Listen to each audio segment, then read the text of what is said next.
joybeat.com.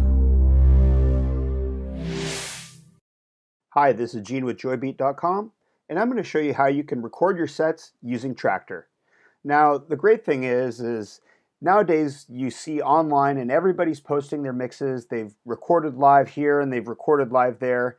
But how do you do it? How do you record in Traktor? Do you use an external device or whatever do you use? So I'm going to actually answer those questions and show you how you can record internally into Traktor and export it. So the first thing you want to do is you want to get your inputs and outputs set up correctly. Now, I'm using the Audio 8 by Native Instruments, and I have it right here.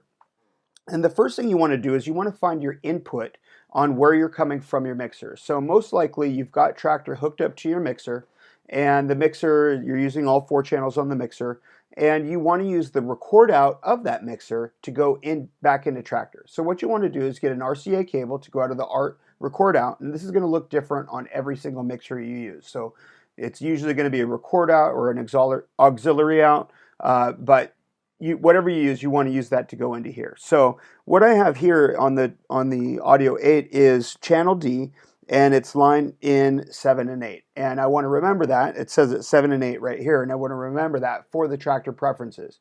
And I've taken an RCA cable, and I've plugged in left and right on channels 7 and 8 here. Now, on the other end, instead of a mixer, I've got my iPhone here that's just going to play some music, and I'm going to go right into 7 and 8.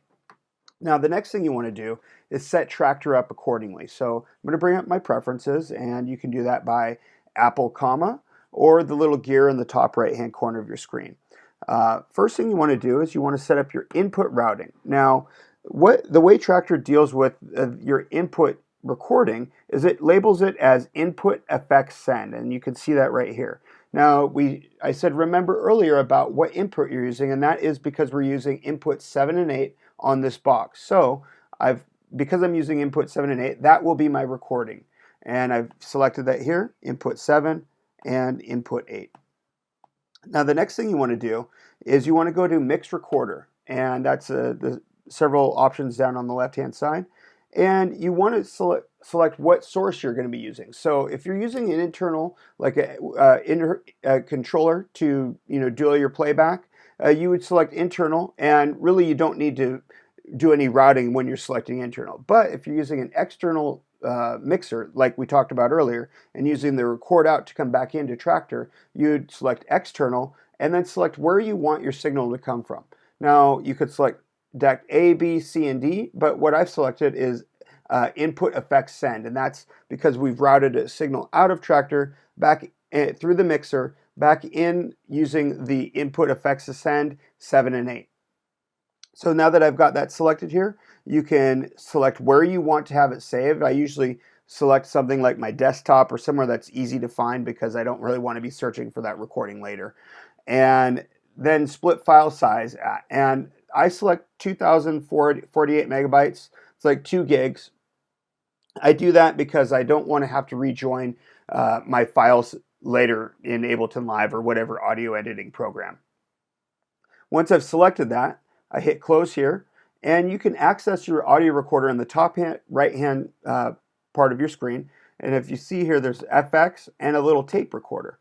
And you just hit the little tape, and it brings up your audio recorder. You can adjust your gain. I usually turn it down a little bit just to give myself a little headroom.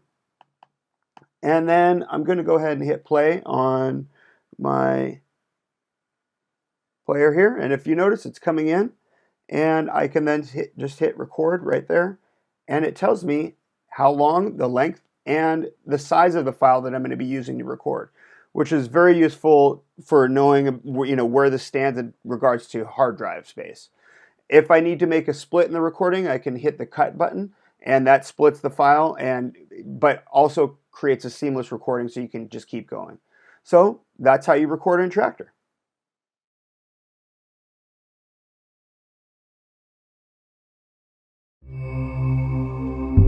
joybeat.com.